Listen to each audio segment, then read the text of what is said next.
Dangal greetings, I'm James Patrick C. Idalia, and I'm going to explain what is VTP and VLAN concept. I'm going to demonstrate to you applying VTP and VLAN concept in a LAN. First is applying VTP versions to 2, VTP domain name to PNC, and VTP password to 1234. Second is assigning VTP modes on each switch. Switch 0 is the server, switch 1 is a client, switch 2 is also a client.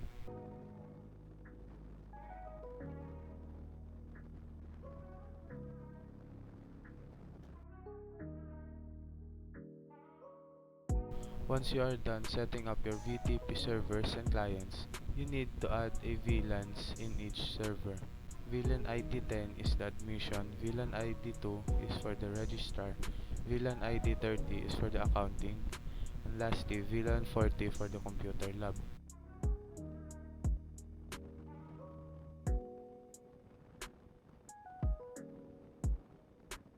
And lastly, you need to connect the VLAN IDs to the assigned PC. VLAN ID 10 is for PC 0 and 3.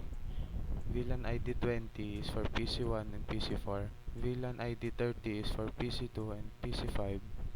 VLAN 40 is for PC 6 and PC 8.